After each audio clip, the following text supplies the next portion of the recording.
Senior सहाफ़ी अब्दुल हमीद सूमरो जे वालिद अॻूणे पुलिस ऑफिसर बाडे जाए मरहूम गुलाम सरवर सूमरो जी शाइरी जे अणछपियल मवाद खे किताबी शक्ल ॾेई सरवर जी सार लहजा नाले सां छपायल मजमूए जी मुहूर्ती तक़रीब आर्ट्स काउंसिल कराची में कोठाई वई। अवामी शाइर गुलाम सरवर सूमरो जी शाइरी ते ॿधल किताब जी मुहूर्ती तक़रीब जो ख़ासि महिमान सकाफ़त खाते जो सूबाई वज़ीर सैयद ज़ुल्फ़िकार अली शाह हो, जॾहिं त शाइर गुलाम सरवर सूमरो जे पुट सीनियर सहाफ़ी अब्दुल हमीद सूमरो, अब्दुल मोमिन मेमण, डॉक्टर खलील रहमान शेख, सिकंदर सूमरो, डॉक्टर अयूब शेख, मसरूर पीज़ादो, रजब भंडई बिन गुलाम सरवर सूमरो जी शाइरी ते रोशनी विधी। उन मौके ते सकाफ़त खाते जे सूबाई वज़ीर सैयद ज़ुल्फ़िकार अली शाह ॻाल्हाईंदे चयो त गुलाम सरवर सूमरो वॾो शाइर हो, हिन मुख़्तलिफ़ सिन्फ़नि ते शाइरी कई आहे। हिन वॾे अवामी शाइर लाइ ही प्रोग्राम काफ़ी न आहे, खेसि बाडे में भेटा पेश कंदासीं। अॼु तमामु घणी ख़ुशी जी ॻाल्हि आहे त साईं पंहिंजे वालिद जो जीअं ज़िक्र कयनि त हिकिड़ो पनो उन्हनि संभाले रखियो ऐं अॼु उन्हनि खे हिते पेश कनि तव्हांजे अॻियां। जी साईं जो तव्हांखे ख़बर आहे, जंहिं सभिनि दोस्तनि हिते ॻाल्हि कई त हू पुलिस ऑफिसर हुआ ऐं हू त इंस्पेक्टर थी रिटायर थिया। साईं खे ट्रिब्यूट पेश कंदासीं इंशाल्लाह। हिते त कयो आहे पर कोशिशि कंदासीं बाडा में तव्हांजो कल्चर डिपार्टमेंट प्रोग्राम रखे ऐं उते बि हली ट्रिब्यूट इंशाल्लाह सियारे में डीजी कल्चर वेठो आहे, उनखे आउं चई थो छॾियां त इंशाल्लाह सियारे में हिकिड़ो उते ट्रिब्यूट बाडा में साईं जो थियणु खपे।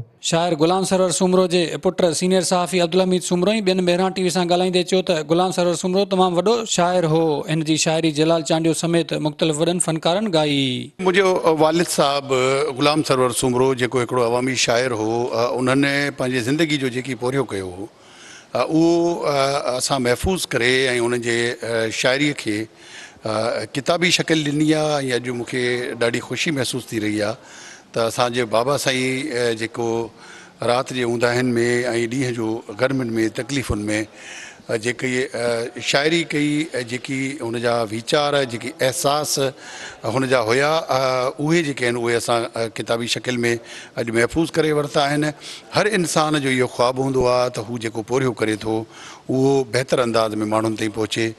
बाबा साईं अॼु दुनिया में कोन्हे, पर जेको मूं ज़िंदगी में हुननि सां हिकिड़ो वाइदो कयो हो त इंशाअल्लाह तव्हांजे जेकी बि शाइरी आहे, जेको बि कलमी पोरियो आहे, उनखे बहितर अंदाज़ में जेको आहे असां दुनिया जे अॻियां पेश कंदासीं। तमामु वॾो शाइर हुयो, अवामी शाइर हुयो, जलाल चांडियो, रुबीना हैदरी, उनखां अलावा खोड़ सारा सिंध जा जेके लोक फनकार आहिनि उन्हनि बाबा साईं जी शाइरी ॻाई ऐं पंहिंजे दौर जो तमामु वॾो शाइर हुयो। ता बमानत नाम ने कदर जहां शेख सादीअ जो शेर आहे, जंहिं चयो त जेके तव्हांजा बुज़ुर्ग गुज़री चुका आहिनि उन्हनि खे विसारियो न, उन्हनि खे वरजायो ऐं बार बार वरजायो त जीअं तव्हांजो नालो बि मेसारजी न वञे। इहो हिकिड़ो फॉर्मूलो आहे त पंहिंजो नालो बरक़रार रखण जे लाइ फितरत मशरूत करे छॾियो आहे त पंहिंजनि बुज़ुर्गनि जे नालनि खे ज़ाया थियणु न ॾियो। इहो गुलाम सरवर सूमरो आहे। गुलाम सरवर सूमरो मरी न वियो आहे, हो हमीद सूमरे जे रूप में ज़िंदा आहे ऐं हिन पंहिंजे उन पीउ खे पढ़ाइण जे लाइ उन जा ॿिया कारनामा खणी अचण जे बजाए हुन जो जेको पोरियो खणी आयो आहे तरीन ख़राज तहसीन आहे। हिन खां वधीक ॿियो ख़राज तहसीन थी नथो सघे त उन जे अंदर जूं ॻाल्हियूं किताब में समेटे हर ज़हन में उते ऐं ईंदड़ नसुल जे लाइ नई लाट ॿारे, उन लाट मां लाट ॿारे ॾीआ ॾीआ लाट असांजो नारो हयो आहे। किताब सरवर जी सार लहजाए हिकिड़ो मुख़्तलिफ़ सिन्फ़ुनि ते ॿधल शाइरीअ जो मजमू आहे, जंहिंमें हमद बि आहे, नात बि आहे, मौलूद बि आहे, नोहो बि आहे ऐं मजाज़ी मोहबत जो बि ज़िक्र आहे। उनखां अलावा जंहिं तिर्ज़ ते इहा शाइरी कई वई आहे उन तिर्ज़ जो बि ज़िक्र कयो वियो आहे ऐं उनखां अलावा इन शाइरीअ में करबला जे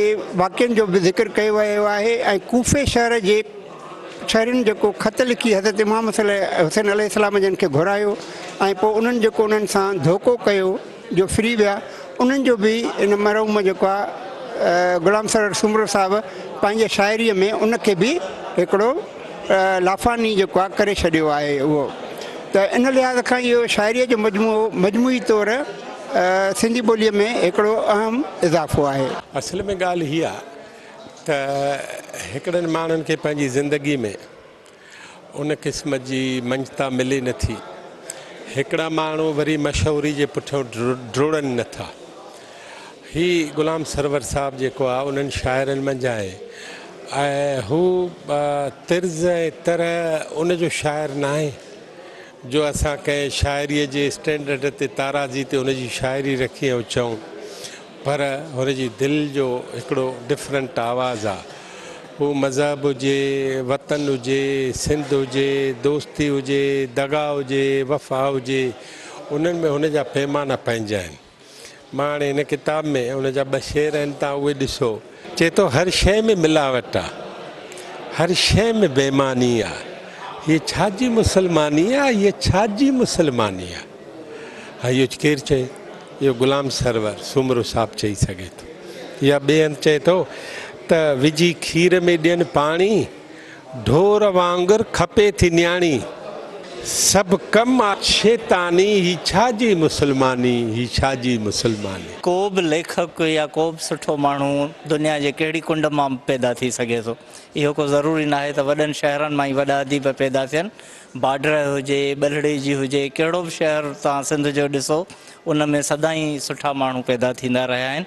सरवर साईं बि सुठो लिखियो, पंहिंजे दौर जी उहा मक़बूल शाइरी हुई जेका उन वक़्तु ॻाइणा, मशहूरु ॻाइणा ॻाईंदा हुया, जलाल चांडियो या ॿिया।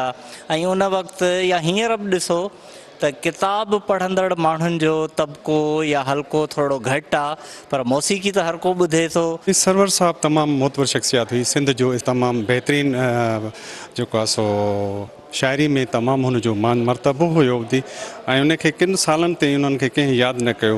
बहरहाल हाणे जस आहे अब्दुल हमीद सुमरे साहब खे, जंहिं पंहिंजे उनजी सॼी महिनत सां उन शाइरी खे कंपोज़ करे ऐं आर्ट काउंसिल कराची में हुन जेको आहे सो मुहूर्त जे हिसाब सां अॼु तकरीब रखी आहे। तकरीब जे आख़िर में राग रंगल जी महफ़िल पिणु मुनक़िद कई हुई, जंहिंमें मरहूम जलाल चांडियो जे पुट दिलबर जलाल गुलाम सरवर सुमरो जी शाइरी ॻाए दाद हासिल कयो।